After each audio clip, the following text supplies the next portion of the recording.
नमस्कार बच्चों, कैसे हैं आप सब। उम्मीद करती हूँ आप सब अच्छे होंगे। बच्चों, कहते हैं कि लालच बुरी बला होती है। हमें कोई भी चीज अगर मुफ्त में मिल जाए तो हम उसे और पाना चाहते हैं। जब वो हमें और मिल जाती है तो हम बहुत सारा पाना चाहते हैं और धीरे धीरे बिना मेहनत किए सब कुछ पाने का ये लालच अंत में हमें कहीं का नहीं छोड़ता है। हम वो भी गंवा देते हैं जो हमारे पास होता है। बच्चों, इस बात को समझाने के लिए आपको आज एक कहानी सुनाऊंगी। उम्मीद करती हूँ ये कहानी आपको बहुत पसंद आएगी। ध्यान से सुनना। बहुत पहले की बात है।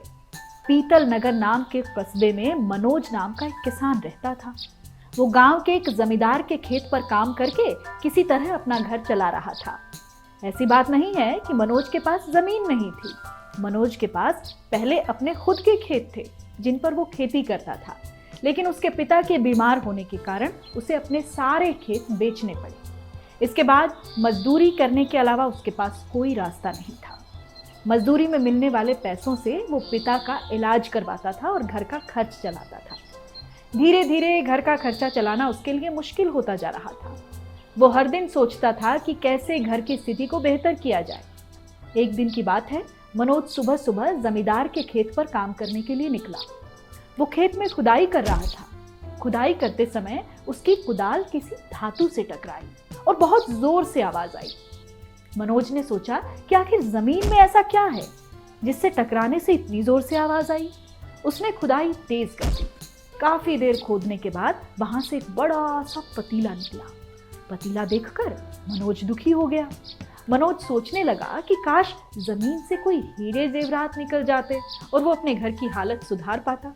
इस पतीले का वो क्या करेगा। फिर मनोज ने सोचा कि चलो अब खाना ही खा लेता हूँ। मनोज ने खाना खाने के लिए अपने हाथ की कुदाल उस पतीले में फेंक दी और हाथ मुंह धोकर खाना खाने लगा। खाना खत्म करने के बाद मनोज अपनी कुदाल उठाने के लिए उस पतीले के पास गए। वहां पहुंचते ही मनोज हैरान हो गया। उस पतीले के अंदर एक नहीं बल्कि बहुत सारी कुदाल थी। उसे कुछ समझ नहीं आया। तभी उसने अपने पास रखी एक टोकरी को उस पतीले में फेंक दिया। वो एक टोकरी भी पतीले के अंदर जाते ही बहुत सारी हो गई। ये देखकर मनोज खुश हो गया और उस जादुई पतीले को अपने घर लेकर चला गया। वो हर दिन उस बर्तन में अपने कुछ औजार डालता और जब वो ज्यादा हो जाते तो वो उन्हें बाजार में जाकर बेच देता। ऐसा करते करते मनोज के घर की हालत सुधरने लगी। उसने इस तरह से बहुत पैसा कमाया और अपने पिता का इलाज भी करवा लिया। एक दिन मनोज ने कुछ गहने खरीदे और उन्हें भी पतीले में डाल दिया। वो गहने भी बहुत सारे बन गए। धीरे धीरे मनोज अमीर होने लगा और उसने जमींदार के यहाँ मजदूरी करना भी छोड़ दिया। मनोज को अमीर होते देखकर जमींदार मोहन को मनोज पर शक हुआ। वो सीधे मनोज के घर पहुंचा। वहां जाकर उसे पता चला कि मनोज की अमीरी का राज जादुई पतीला है। उसने मनोज से पूछा, तन्ने यो पतीला कब और किसके घर ते चुराया? साहब, यो पतीला मैंने मेरे खेत में खुदाई करते हुए समय मिला। मैंने किसी का घर चोरी ना की। जब यो पतीला मेरे खेत ते मिला तो यो मेरा हुआ न, ला मन्ने दे। नहीं नहीं साहब, यो पतीला मेरा है, इसने मत लो वरना मैं बर्बाद हो जाऊंगा। मनोज ने जमींदार के सामने बहुत मिन्नतें की, लेकिन जमींदार मोहन ने उसकी एक नहीं सुनी। वो जबरदस्ती अपने साथ जादुई पतीला लेकर चला गया। जमींदार ने भी मनोज की ही तरह उसमें सामान डालकर उन्हें बढ़ाना शुरू कर दिया। एक दिन जमींदार ने अपने घर में मौजूद सारे गहने एक एक करके उस पतीले में डाल दिए और रातों रात वो बहुत अमीर हो गया। एकदम से जमींदार के अमीर होने की खबर पीतल नगर के राजा तक पहुंची। पता लगाने पर राजा को भी जादुई पतीले की जानकारी मिली। फिर क्या था, राजा ने तुरंत अपने लोगों को भेजकर जमींदार के यहां से वो पतीला राजमहल मंगवा लिया। राजमहल में उस जादुई पतीले के पहुंचते ही राजा ने अपने आसपास मौजूद सामान को उसमें डालना शुरू कर दिया। सामान को बढ़ता देखकर राजा दंग रह गया। होते होते आखिर में राजा खुद उस पतीले के अंदर चला गया। देखते ही देखते उस पतीले से बहुत सारे राजा निकल आए।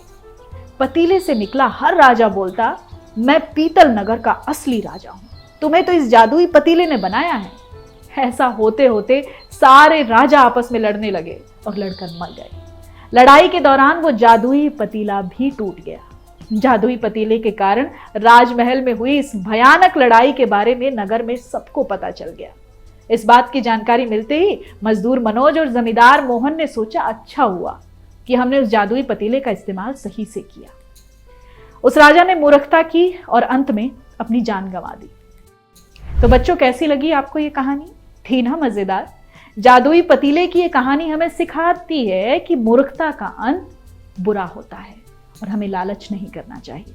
अगर राजा लालच ना करता, मूर्खता ना करता, तो शायद वो पतीले के जरिए बहुत कुछ पा सकता था।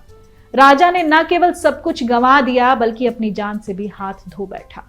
और दूसरी बात ये कि हर सामान का इस्तेमाल हमें संभल कर करना चाहिए, वरना ये भी हमारे लिए हानिकारक हो सकता है। बच्चों, ये बात आपको इस कहानी से अच्छे से समझ में आ गई होगी ना? अब मैं चलती हूँ, अगली बार फिर आऊंगी एक और मजेदार कहानी लेकर। तब तक के लिए अपना खूब ख्याल रखिए।